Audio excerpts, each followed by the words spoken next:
Hola, bienvenidos todos nuevamente a un nuevo episodio de nuestro podcast Conversaciones Conscientes en el marco del autoconocimiento.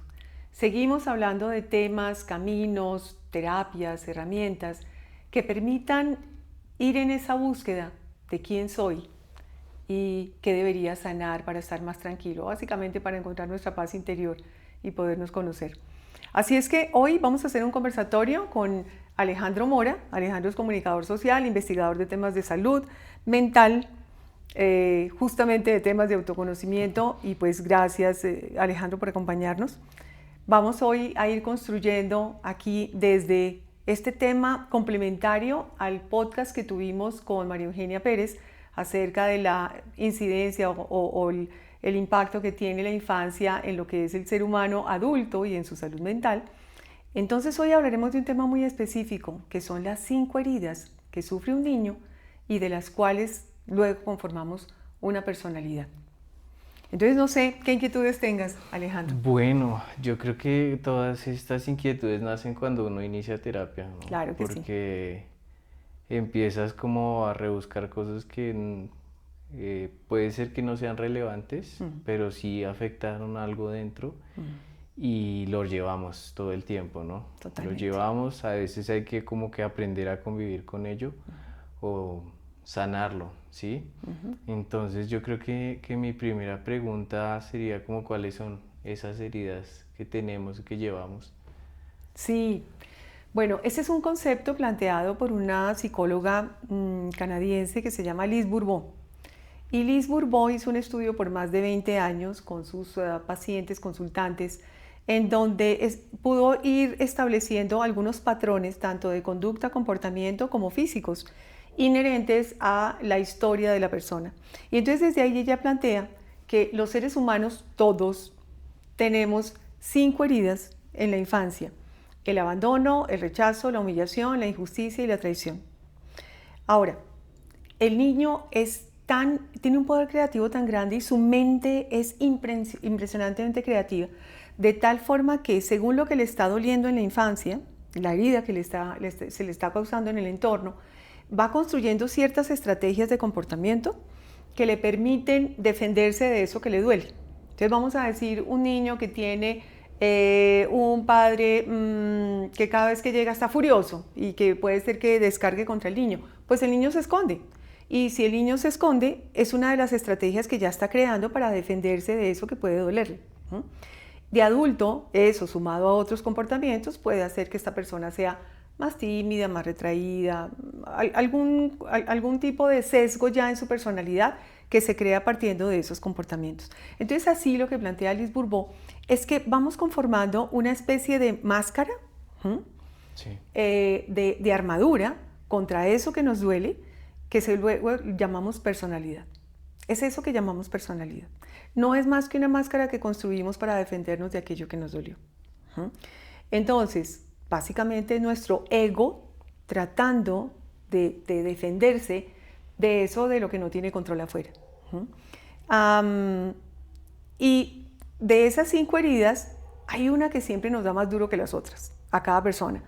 Luego, esa herida va haciendo que ese niño vaya teniendo ciertos comportamientos que hace las sinapsis cerebrales necesarias y que va creando surcos y comportamientos ya fijos en ese niño que se vuelven su personalidad de adulto. Eso quiere decir que podemos tener más de una herida presente, pero va a haber una como dominante. Tal cual. Hay una dominante y hay una segunda a veces que también pega duro, aunque las tenemos prácticamente todas. Okay. Entonces, pues partiendo de eso, ya podríamos hablar justamente de la personalidad que conforma cada una de esas heridas y qué características tienen. Porque fíjate que la herida del abandono genera máscara de dependencia emocional. La herida de la humillación genera máscara o personalidad masoquista.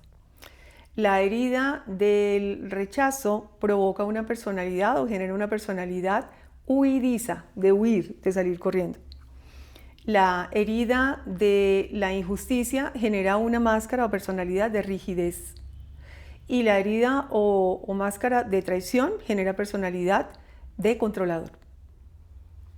Ok, entonces digamos, por ejemplo, si yo tengo esa personalidad huidiza, ¿cierto? Puede ser que siempre esté intentando evitar el conflicto. Exactamente. Pues claro, claro, ante el conflicto, ante cualquier situación muy, muy confrontadora, muy desafiante, puede ser que mi reacción sea salir corriendo.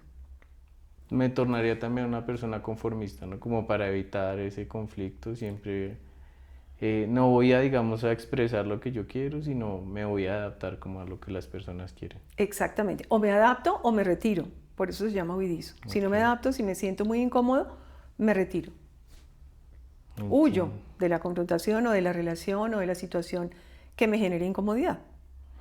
Y esas heridas, ¿cómo inician? Por ejemplo, en un infante, ¿cómo se desarrollaría una herida de abandono? ¿Cómo él la identifica o cómo él siente o interpreta ese abandono? Sí, fíjate que las heridas se dan, lo que plantea la misma Liz Bourbeau, antes de los 6 años. ¿Mm? Es muy probable que ni siquiera recordemos lo que vivimos, aquello que nos dolió, pero el efecto de nuestra personalidad queda en el comportamiento, ¿mm? Y en la reacción, en la emoción y pensamiento. Eh, yo tengo una conclusión de consulta y es que todos los niños sufren y todos los papás nos equivocamos por exceso o por defecto. Porque es que el niño interpreta la acción, el papá puede tener la mejor intención. ¿Mm? Vamos a decir, voy a adelantarme con algo de la herida de la traición. Está Juanita jugando con las muñecas, el papá pasa y le dice, Juanita, recoge los juguetes. Y ella ama a su papá porque tiene 4 años y su papá es su Edipo. Tiene un amor edípico con papá. Y entonces ella dice, la mamá cuando pasa y le dice, recoge los muñecos, la mamá, Juanita, recoge los muñecos.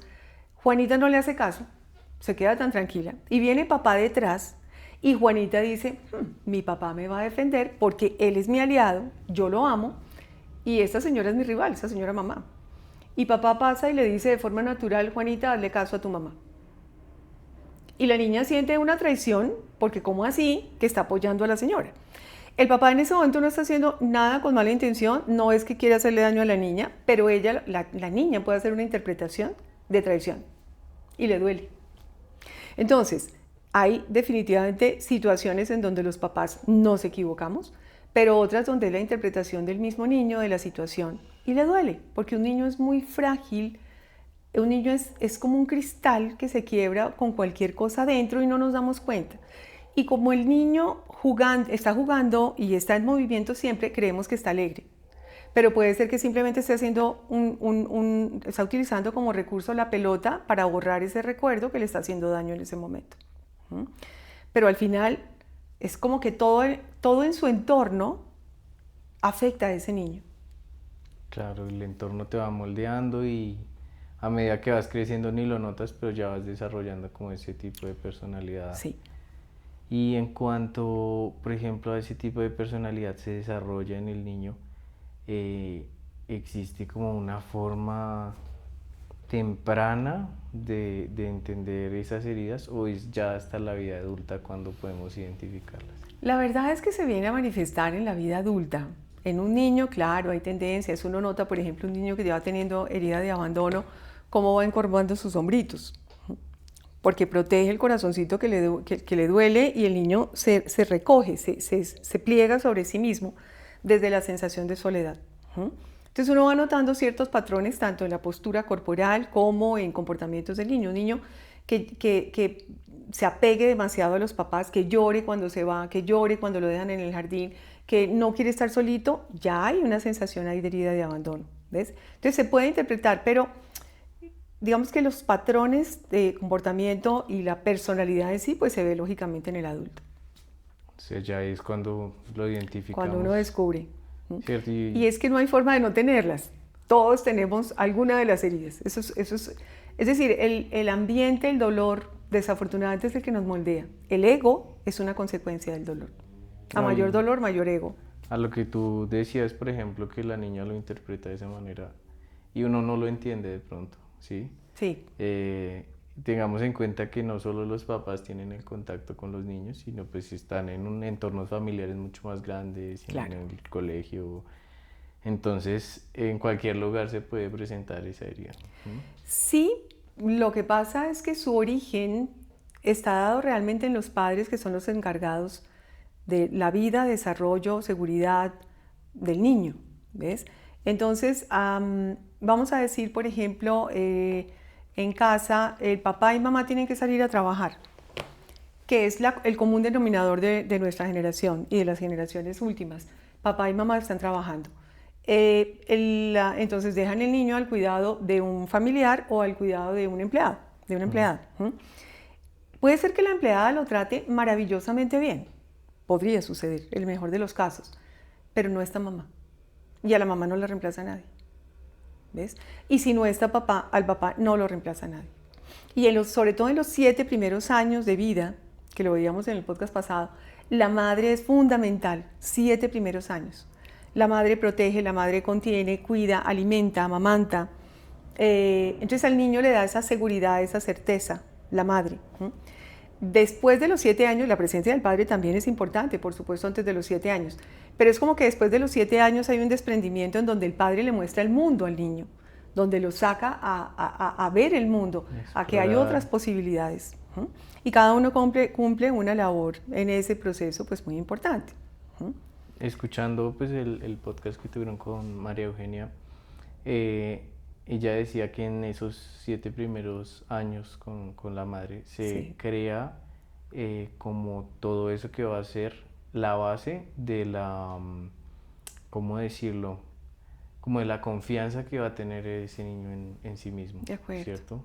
De saber como, bien, yo puedo, yo soy, sí. Entonces, como esas afirmaciones se las da, esa crianza como cuidadosa durante ese tiempo, ¿sí? Sí, porque, y la imagen de sí mismo, porque el niño se ve en el rostro, en las reacciones y en los ojos de la madre. Entonces, cuando la madre sonríe al ver a su hijo, cuando le dice eres linda o eres lindo, eres inteligente, eres capaz, es eso que está diciendo la madre, también el padre por supuesto, pero marca mucho la madre ahí en los primeros años, esto que ella está planteándole al niño desde su expresión, desde su postura y desde su palabra, la asume el niño como real, es verdad. Entonces lo que tú dices mamá de mí, eso soy yo, y va construyendo su identidad basada en eso. O sea, lo mismo, si hay palabras de afirmación, él va a crecer como más confiante en él. En cambio, si hay como palabras que te juzgan, ¿no? Que de pronto te reprimen en cierto modo, entonces ya yo me voy como cerrando mucho más afecta tu autoestima, tu autovaloración según lo que recibes de afuera. Pero también inclusive la ausencia. Entonces, a un niño, por ejemplo, que el papá tiene que viajar, está en la casa 15 días y 15 días no está. El niño no interpreta esto como es que mi papá tiene que trabajar o mi papá debería estar en casa.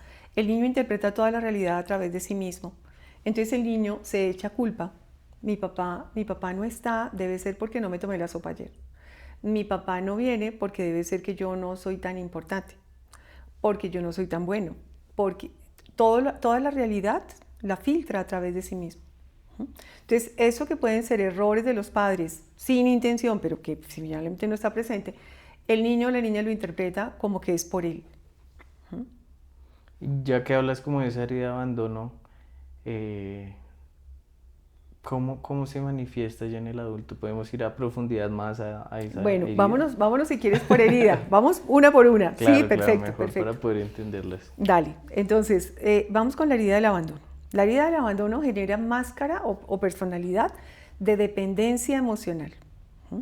Entonces, ¿cómo es la herida del abandono? Básicamente se da cuando el niño se sintió, hablemos de la causa primero, puede ser que la persona ni lo recuerde, pero el niño o la niña se sintió abandonado, se sintió solito, sintió que papá, llegó el asistente de la consulta, Mila, que papá o mamá no están.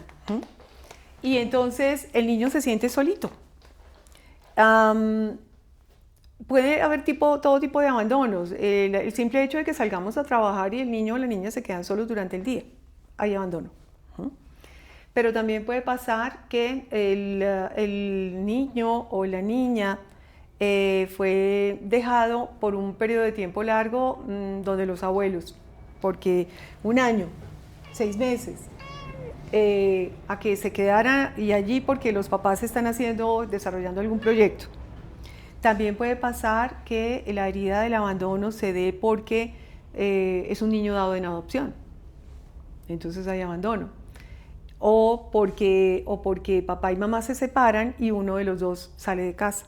Hay muchas razones por las cuales puede haber abandono. Entonces, el niño empieza a desarrollar ciertas estrategias de comportamiento desde esta sensación de soledad que empieza a acentuarse en su corazón. Entonces, esas estrategias son buscar atención y compañía a costa de lo que sea. Entonces, si él tiene personas alrededor y especialmente a papá, mamá, puede ser que se vuelva, tanto de niño va desarrollando las estrategias que después se vuelven la personalidad del adulto, una persona muy histriónica, muy chistosa, muy agradable, muy conversador, muy social. De niño puede ser que baile, cante, cuente el cuento, haga lo que sea con tal de llamar la atención para poder estar acompañado. Okay. En el adulto entonces aquí se dan estos comportamientos de personas muy sociables, muy amigueras, muy de relación, cuidan mucho las relaciones interpersonales, cuidan las relaciones más que el vínculo, por ejemplo, de negocios o de lo que sea. Entonces ellos siempre van mucho más a mantener la relación a costa a veces de sí mismos. Les cuesta poner límites, decir no estoy de acuerdo, hasta aquí llegas, no me parece. Les cuestan mucho los límites. Son personas que tienden a procrastinar, dejan todo para después, postergan. Les cuesta la concentración, les cuesta el foco, les cuesta focalizarse en las cosas que tienen que hacer. Les cuesta un poco la disciplina, la autodisciplina. Son personas también que en el lado de luz son cálidas, agradables, simpáticas, muy empáticas, cuidan de sus amigos, cuidan de sus relaciones, están pendientes del otro. Son personas en general muy humanas, muy conectadas desde la relación. O sea que digamos, lo que tú dices, tienen problemas para la autodisciplina, para el foco de pronto en lo que tienen que hacer. Sí. Y eso se puede ver a que como no consiguen expresar realmente lo que quieren de las relaciones, se encuentran como siempre en un desequilibrio como emocional, intentando mantener relaciones que de pronto no los favorecen de ninguna forma. Exactamente. ¿Cierto? Pero para ellos son importantes porque suplen esa necesidad como de estar acompañados. De compañía y de afecto. Entonces, fíjate que en estas personas puede haber una tendencia a la baja autoestima y desde su baja autoestima es como agradezco que estés conmigo y haga lo que sea para que estés conmigo y aguanto lo que sea. Entonces les cuesta cortar con una relación o ya dije poner límites. Ellos también tienen una dificultad para tomar decisiones. Entonces para tomar decisiones piden la opinión del uno, la opinión del otro. Puede ser que no sigan el consejo que les den, pero siempre piden opinión. Y puede ser, digamos, decisiones pequeñas, cosas como insignificantes. Comprar un par de zapatos, no importa, lo que sea, pero siempre tratan de tener la opinión de un tercero. Como para estar seguros de que sí lo están haciendo bien. Sí. Okay. Entonces, es una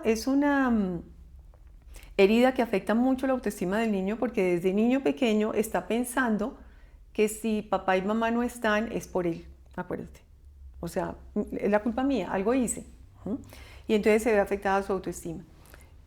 Tienden a, como fueron abandonados, la trampa de cada herida es que según lo que sufrí, lo hago después y lo repito. Entonces, si fueron abandonados, tienden a abandonar proyectos, a dejar las cosas a medias o a abandonarse a sí mismos. Entonces, es profunda, es doloroso el proceso de una persona con una herida de abandono. Y lo importante es cuando ya lo nota, cuando ya se da cuenta, pues que pueda empezar a trabajarlo, por supuesto, hacia adentro. Bueno, ya que hablamos de las heridas y estamos hablando de esas características, es que a mí, por ejemplo, el rechazo se me hace un tipo de abandono, ¿cierto? Claro. Entonces, ¿cuál sería la diferencia entre esas dos? ¿Qué diferencia el abandono al rechazo? Sí. Y cómo también se interpreta o se muestra en la persona adulta. Bien. La herida del rechazo. La herida del rechazo genera una máscara o personalidad de huidizo. Este es el que quiere salir corriendo.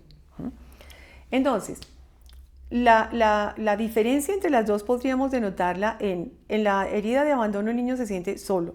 Papá, mamá no están físicamente o están ausentes emocionalmente. Entonces el niño va y le muestra el dibujo a la mamá y la mamá le dice, ay, sí, sí, sí, pero no lo miran porque está cocinando, o porque está en el computador o porque está en el celular. O el papá entonces igual, no le pone atención, no está. En la del rechazo, el niño siente que en el papá o en la madre hay un no te quiero aquí, no me gusta lo que haces, algo de ti no me va, ¿ves? El rechazo, de hecho, se puede dar en el vientre materno, en una madre que no quiere tener un bebé. Entonces, una madre que piensa solamente en el aborto, ya ahí hay una Y eso se transmite. Se transmite. Ya lo vimos en el capítulo pasado, en el episodio pasado, como el vientre como tal deja huellas definitivamente luego en la personalidad de ese adulto. Afecta el proceso de formación físico-cerebral. Entonces, si hay un rechazo, hay una sensación que ya quedó ahí instaurada y que puede generar luego una personalidad huidiza. Pero luego en el proceso de crianza, por ejemplo, para el niño, dice Lise Bourbeau, aquí la herida del rechazo es más para el niño por parte del padre y para la niña por parte de la madre. Hay una sensación de dureza y no aceptación por parte de ese progenitor. Un niño, por ejemplo, que el papá diga, no, pero es que a mí me hubiera gustado que fuera rubio como yo y es moreno, por decir algo. Entonces, puede haber ahí un rechazo inconsciente del padre y el niño lo percibe. Pero también un padre, perdóname, muy autoritario, muy fuerte, violento, también puede provocar en el niño la herida del rechazo. Digamos, hablando ya de ese entorno donde el niño crece, si existe, por ejemplo, un hermano, ¿sí?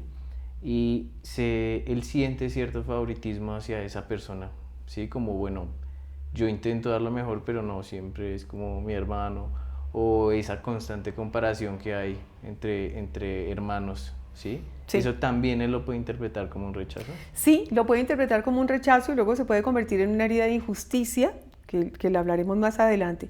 Pero el principio es el rechazo. A él lo quieren, a mí no. Hay un rechazo. Hay algo mal conmigo. Hay algo mal conmigo. Hay algo mal en general, todas dejan una sensación de hay algo mal en mí. Entonces, en la herida del rechazo, máscara de huidizo, el niño, una vez siente toda esta sensación, empieza a generar unos patrones de comportamiento para defenderse de ese dolor del rechazo. Y en esos patrones, entonces, hay comportamientos como: me escondo, hablo pasito para que no me escuchen, porque si me escuchan me regañan, mi papá de pronto me pega. Sí. Hablo pasito.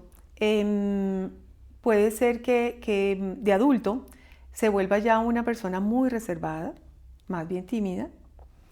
Se vuelve una persona bajo perfil, no les gusta ser el centro de atención.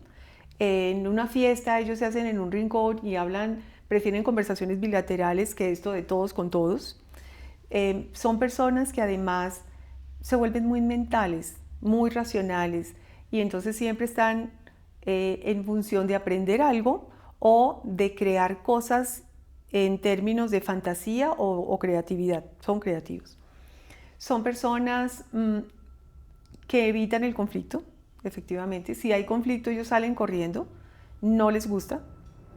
Son personas que, si se sienten incómodas por alguna razón, porque los pusieron en evidencia o porque alguien se está burlando de ellos, les están haciendo bullying, lo que sea que pase, ellos no pelean o no resisten, sino que salen sigilosamente y se van. Siempre están como de salida, como que ellos no se anclan en la tierra, ¿ves? Entonces siempre están de salida, de ida. Se sientan de pronto en la punta de la silla porque están como listos a irse. Son personas prudentes normalmente, más bien callados, pero observan todo, se dan cuenta de todo, así estén calladitos. Son como más analíticos, ya que muy como analíticos. En ese tema mental, ¿no? Sí, muy analíticos. Y bueno, yo digo que en todos hay unas cosas maravillosas y pues lógicamente, como en todos, una sombra. Hay un pro y un contra. Un pro y un contra. Sí, por ejemplo, Sí. me hablabas de esa transición que puede ser el rechazo a la injusticia, Sí. ¿cierto? Sí. ¿Eso puede pasar con todas las heridas o más Sí, con unas que con otras? así es. Liz Bourbeau, por ejemplo, plantea que hay una transición en las heridas del abandono, por ejemplo, la traición. Una persona que tiene herida de traición, hubo abandono antes. Una persona que tiene herida de injusticia, hubo rechazo antes. Entonces hay una primaria y luego puede migrar hacia la otra o quedarse en esa. Bueno, y si hablamos de esta herida de injusticia, Bien. ¿cuáles son las características? Entonces, la herida de la injusticia. La herida de la injusticia normalmente viene por cualquiera de los dos progenitores, padre o madre. El niño siente que hay injusticia en su entorno, que algo no está bien, que algo no está equilibrado.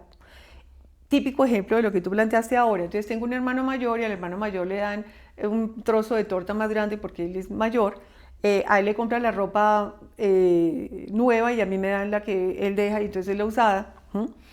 Y siento que no es justo.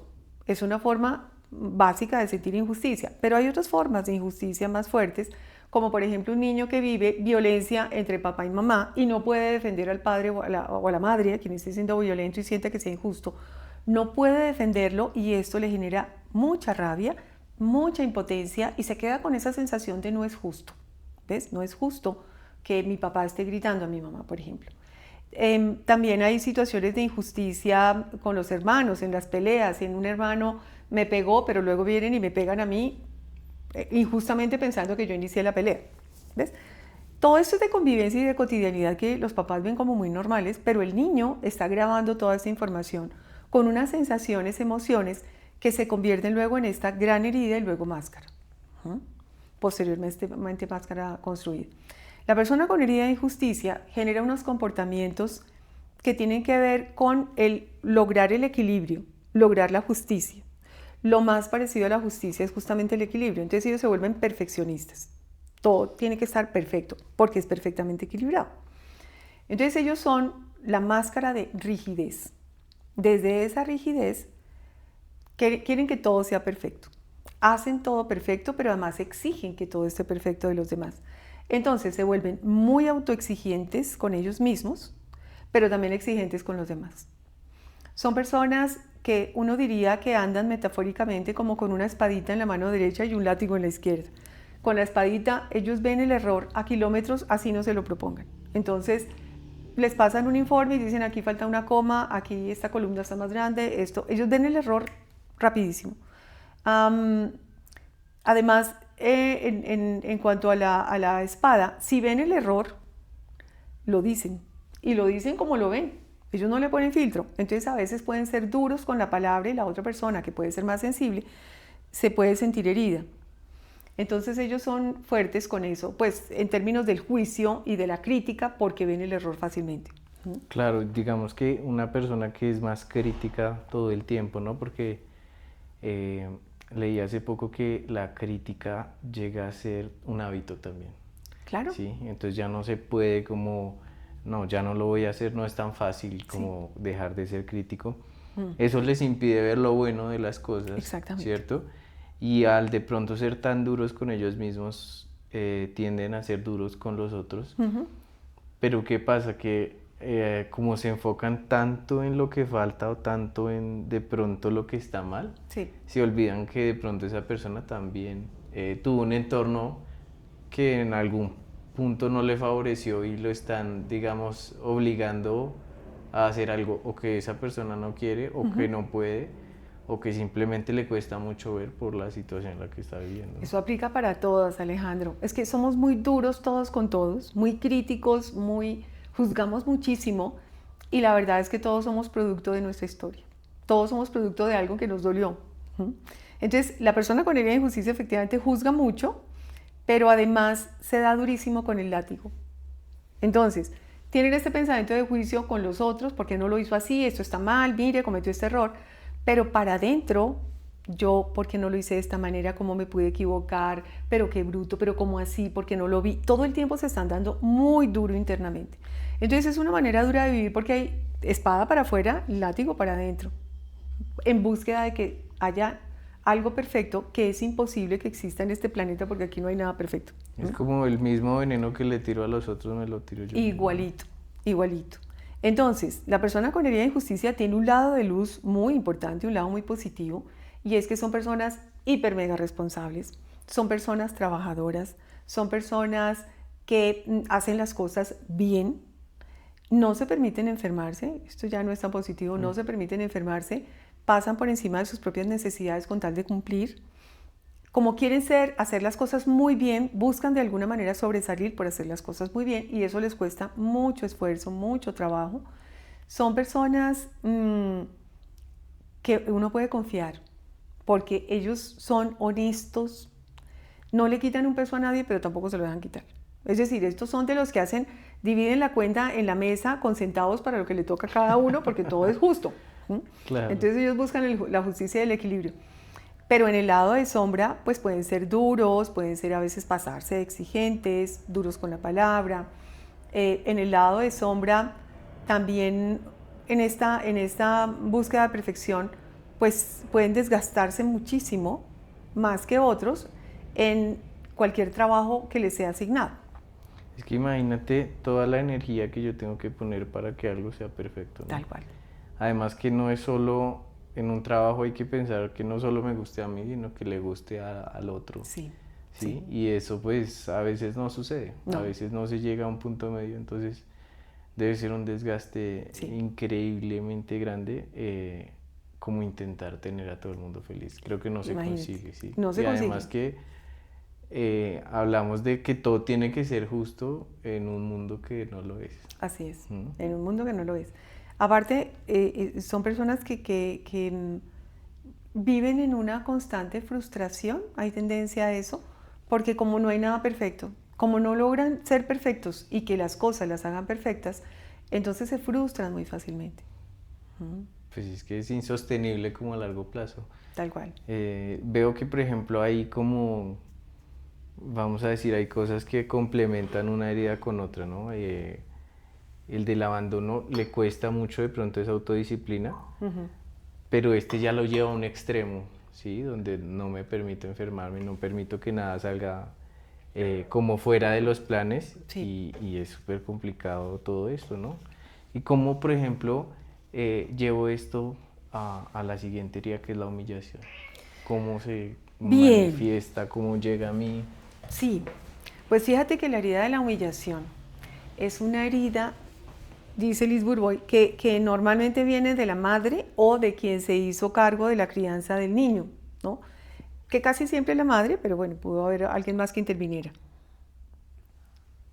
Ella plantea que la herida de la humillación viene por una madre que vive en función del que dirán. Esto de qué importante que nos vean que todo está bien, qué importante la apariencia, y entonces al niño, inconscientemente la madre, que casi siempre son madres muy amorosas, pero entonces evidencia al niño delante de la gente.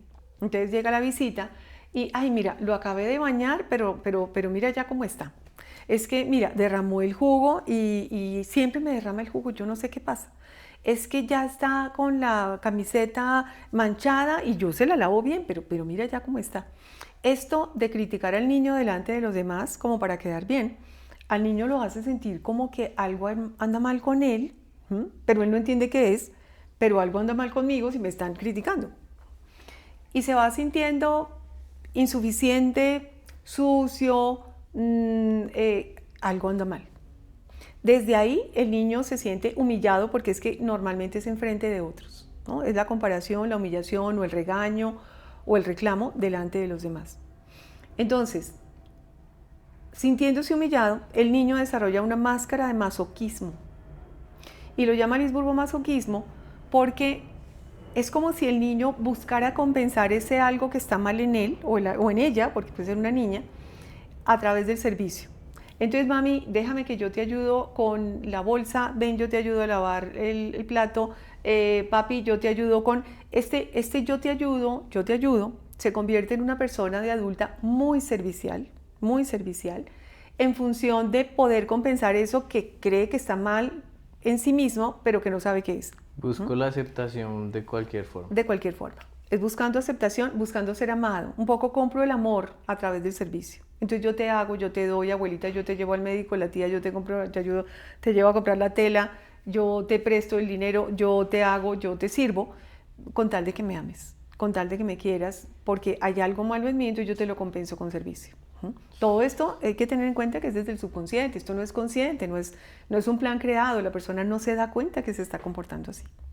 Son personas que tienden a ser muy cálidas en el trato, son buena gente, tienden a ser muy cálidas en el trato, utilizan mucho el diminutivo, Anita, Juanito, mucho el diminutivo. Te hacen sentir cómodo, ¿no? Porque son muy maternales, son muy maternales. Tienden a llevar resentimientos a cuestas porque en esta función de servir y servir se sobrecargan, ¿no? También les cuesta poner límites, como el abandonado. Y entonces ellos no dicen no o no puedo, sino pueden estar cansados, pueden estar agotados y dicen, bueno, ok, sí, claro que sí, yo te ayudo. Y entonces en esa, pues se van llenando de resentimientos de por qué no sé decir no, porque el otro me carga con esto, y bueno, andan realmente a veces muy cargados. Digamos que esas personas pueden ser como las de yo te ayudo, pero yo también espero algo a cambio. Y si yo no le doy a esa persona eso que ella esperaba a cambio, de pronto yo me siento enojado. El yo te ayudo, pero espero algo a cambio es de la herida de la injusticia. Okay. La persona con herida de humillación da y ni siquiera piensa en que él merece que le devuelvan. No. No se siente merecedor de algo bueno, no, justamente no hay merecimiento. por esa humillación. Una de las características es que no siente merecimiento. Tiende a tener baja autoestima, a sentir que otros valen el no, que lo del otro es más importante que lo de él. Y son en general personas muy dadas, demasiado dadas, olvidadas de sí mismo. Entiendo. Sí. Esa es nuestra cuarta herida. Esa es la tercera. Ya estuvimos en injusticia, no hemos estado en injusticia, sí, también. Estuvimos en injusticia. Entonces ya estamos en la cuarta, Alejandro, estamos en la cuarta. Ya sería la traición. Nos vamos con la herida de traición. Palabra fuerte, la traición. Traición es fuerte. La herida de la traición se da con el progenitor del sexo contrario. O sea, para la niña con el papá, para el niño con la mamá. El niño que sintió traición desarrolla una personalidad de controlador o controladora. Ya vamos a explicarla, pero el origen de esa herida, daba el ejemplo ahora de la muñeca, de la niña que no recoge las muñecas, que mamá le dice recoge y el papá le dice hazle caso. Hay todo tipo de traiciones que la niña puede sentir, como por ejemplo mi papá no me cumple las promesas, o el niño con la mamá no me cumple las promesas, entonces me siento traicionado, traicionada. También hay una herida fuerte cuando, por ejemplo, papá consigue otra señora y la mamá sufre y la niña toma como propia esta traición que era para la madre, pero se siente traicionada con la madre, porque papá está con otra señora. Pero hay otra traición mucho más dura, más fuerte, de la que casi no se habla, pero que debo hablar siempre, porque justamente por no hablarlo es que las cosas se repiten y se repiten. Y es que el abuso sexual es la peor traición a un niño, es la peor traición a niño o a niña. Y el abuso se da demasiado frecuente. Yo en consulta he visto que de 10 personas que vienen, 6 han podido pasar por un abuso. Y en ese sentido, el niño está expuesto porque el niño confía en el adulto. Y el adulto se aprovecha de la imposibilidad de ese niño, de su fragilidad, de la imposibilidad de defenderse. Entonces es otro tipo de abuso. Pero hay mucho tipo de traición, quizás esta es la peor traición, pero hay todas las tonalidades de traiciones. En ese sentido, diría uno que para el niño o para la niña sufrir una traición daña su confianza en el otro. Entonces se vuelve desconfiado de adulto. Muy desconfiado, muy desconfiado. Y por eso necesitan tener el control. Ellos buscan tener el control de las situaciones. Ellos les gustan las posturas de poder, les encanta el poder, porque desde la postura más alta de poder tienen el control sobre las cosas que están pasando. Se enteran de todo, toman las decisiones. Cuando ellos tienen poder, por ejemplo, como jefes, quieren que todas las decisiones pasen por su firma, por su aprobación, quieren entender y saber qué está haciendo cada uno, porque no confían fácilmente en el otro. Claro, esa posición de poder les Da control. impide como tener esa vulnerabilidad en la que se sentía. Exacto. Y de hecho a la persona con herida de traición le cuesta mucho sentirse vulnerable o mostrar su vulnerabilidad. No les gusta mostrarse vulnerables. Son personas en el lado de luz, yo digo que son como esos árboles grandes a donde uno se arrima y le dan buena sombra, porque ellos son muy protectores, muy paternales, en el sentido del yo te protejo porque yo soy más grande y más capaz que tú. Si ves en la herida de la humillación, es como que hacen muchas cosas por los demás, pero en función de tú vales más que yo te hago. Yo te miro de abajo para arriba. Y te miro de abajo hacia arriba. En cambio, en la traición, es como yo soy más grande que tú, más capaz, ven, yo te ayudo, porque tú no vas a poder. Entonces son personas muy dadoras, muy generosas, abundantes. Si ellos te dan un regalo, si ellos te dan te invitan a una cena, no es poquito, todo es abundante, todo es grande. Como mostrando todo lo que pueden... Sí, puede no haber una intención, digamos, de te muestro, pero inconscientemente todo en ellos es así, grande, abundante, ¿no? Son personas muy protectoras, así como son controladoras. Tienden a intervenir en la vida de los otros sin darse cuenta. Para querer resolverles la vida, intervienen o pueden invadir espacios. Son personas en el lado de luz, dije protectoras, dadoras, generosas, hacen que las cosas sucedan, son muy valientes, muy, muy valientes, son arrojados, puede que no planeen mucho, no toman decisiones basadas en data, en cosas muy objetivas porque son impulsivos, pero al final hacen que las cosas se den. Son los que hacen todo. Ellos la logran. En el lado de sombra, son personas que pueden ser muy bravas, tienden a ser mandones. Autoritarios. Muy la autoridad, sí, muy autoritarios.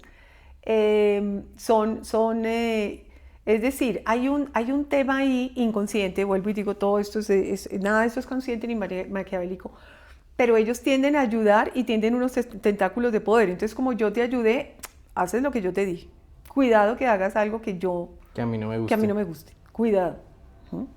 Entonces, en ese sentido pueden ser un poco resentidos, ¿no? Si alguien no hace lo que ellos quieren. Y bueno, en general son personas que exhiben fuerza y se siente el poder con ellos. Claro, se intentan mostrar fuertes para evitar como ese lado que sí. En los que se sintieron lastimados. Pues claro, es demasiado interesante. Creo que es un tema muy amplio. Supremamente. ¿Cierto? Esto podríamos entrar en cada una de ellas a desglosar mucho más en detalle. Eso es una generalidad. Pero ya que me invitas, yo quisiera que, por favor, si se da otra oportunidad, me parece que es importante también saber desde las heridas cómo las personas se relacionan como pareja. Opa. En otras situaciones, sí, porque siento que en lo laboral sí es como fácil identificar este tipo de personas. Sí. Pero ya en las relaciones, listo, de pronto yo ya identifiqué mi herida con todas estas características que nos diste y más con las máscaras, ¿no? Porque uno sabe cuál es la máscara que tiene. Pero entonces cuando yo me relaciono con otra persona, creo que es importante también saber de qué forma yo me ayudo primero, claro. ¿cierto? De qué forma yo voy a trabajar mi herida y de qué otra forma de pronto no ayudo a la otra persona. No me gusta esa palabra ayudar, sino la apoyo, ¿cierto? Porque queriendo o no, la vida son relaciones todo el tiempo. Totalmente. Sí, entonces me gustaría que me Por volvieras supuesto a invitar que sí. para hablar sobre cómo me relaciono con personas con cierta herida y cómo yo puedo trabajar en de pronto, no sé si se llegue completamente a sanar esa herida o cómo lidiar y vivir con ella. Totalmente. A ver, sí, importante mirarlo, el tema de las relaciones de pareja, interesante esa perspectiva, Alejandro, y claro que sí. Lo otro es en términos de cómo sanar, ¿no? Liz Bourbeau propone el camino del perdón, Porque pues al final siempre tenemos una sensación, siempre digo ansiación porque esa sensación no real o sí real, porque es que no sabemos si las cosas se dieron como el niño las interpretó. Pero cuando hubo un victimario, la otra persona se siente víctima, y en esa relación victimario-víctima, pues siempre se necesita un camino de poder comprender al otro y llegar a un perdón desde la comprensión. Eso de por sí sana.